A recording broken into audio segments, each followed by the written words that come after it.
Our second speaker is also delivering a Pathways Dynamic Leadership speech, evaluation, and feedback.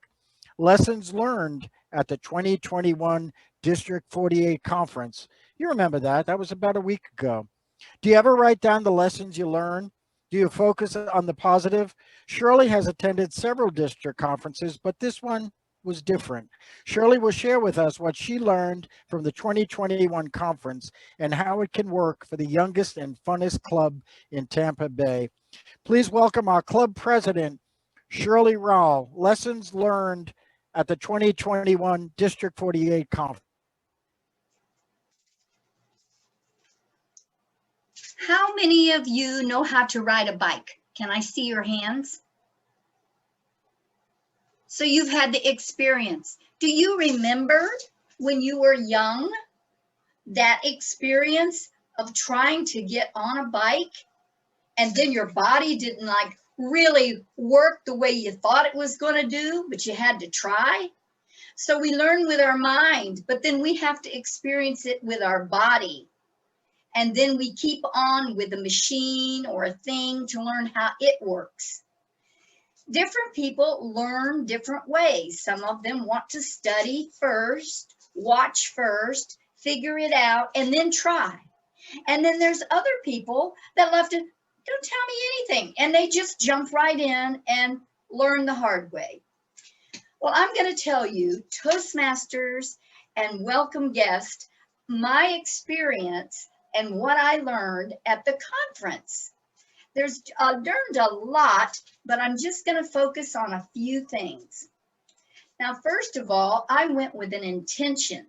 I was going to be calm. I'd go with the flow and just learn what I could. But my other intentions were I wanted to make connections and see people face to face. I've been in this house for a long time. I wanted to see people. I also wanted to serve and volunteer and see what I could learn in that area in the conference. And then last, I wanted to go to the workshop on hybrid meetings because whether we do it soon or later, I think it's in the future. So the conference, District 48, from my understanding, was the very first conference that did it hybrid. Now, first time you do something, it is all wacky. You think about doing a hybrid thing or learning Zoom in one club.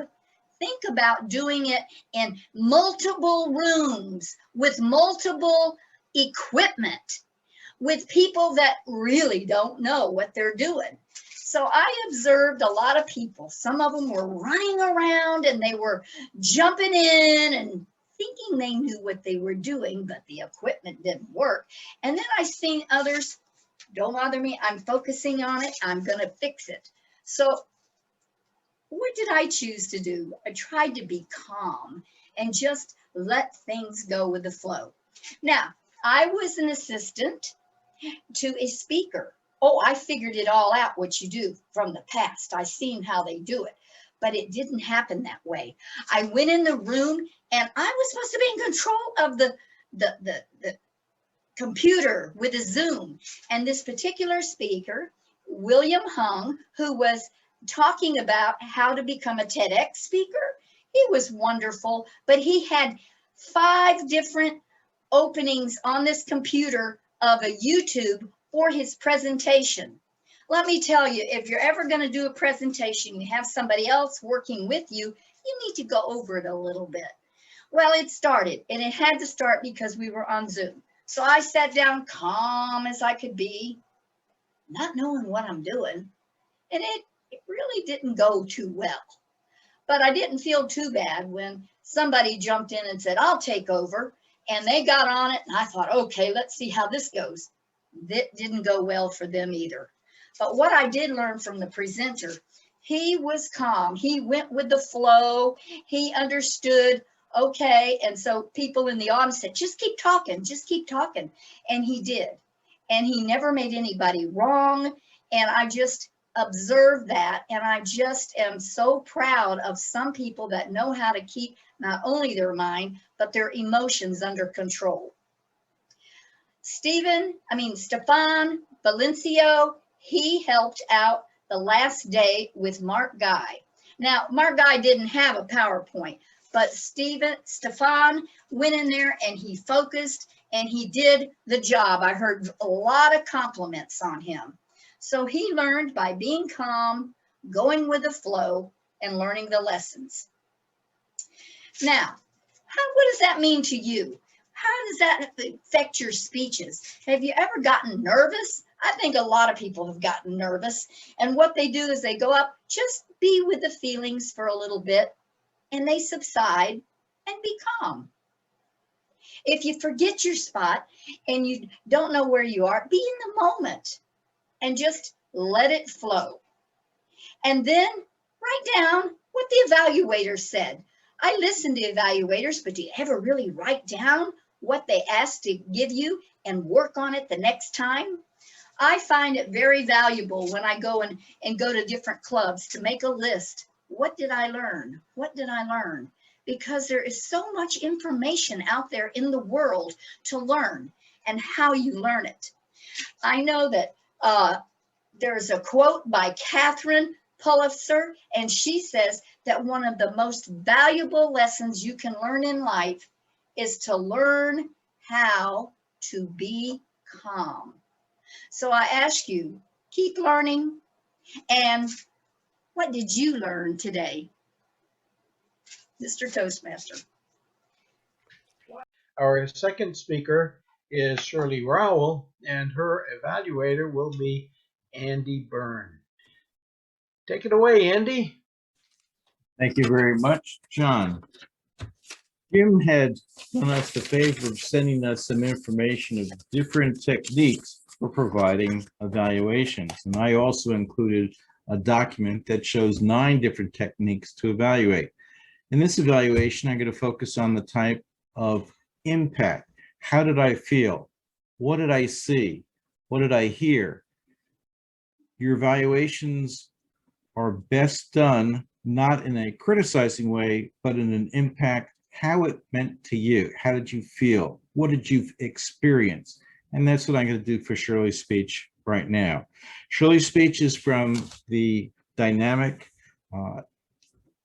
DI speech series, and she's talking about what she learned at the D48 conference.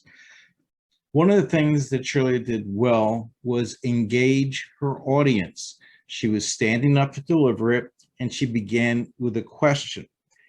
And she brought that to a point with other questions in an attempt to engage her audience, using her body to deliver her message. And she talked about that different people have different ways of learning, the visual, the kinesthetic, the auditory, and everybody has a little bit of a preference of one versus another. And she explained what that was. She talked about the workshop she went to, the impact that it had on her. And you can hear in her voice the impact as she was experiencing it once again in her mind, how it made her feel, how it made her react, and how it impacted her. She talked about the experiences of what it was like by not knowing what she was doing, being placed in that situation. And that's a very important lesson for everybody, to have prep time to know what's going on. And that applies to speeches as well. And this is a challenging area that you can improve on. Everybody can improve on. When you have a speech, make sure that you have an introduction to be introduced with, not only talking about your title of your thing, but also your speech, but also to get everybody the context from which you're speaking. To let that go without providing an introduction cuts you short and gives you extra minutes. Lastly, you had a good opening, a great closing, you brought it back together, your voice had great dynamic range, and you used gestures. Mr. Toastmaster.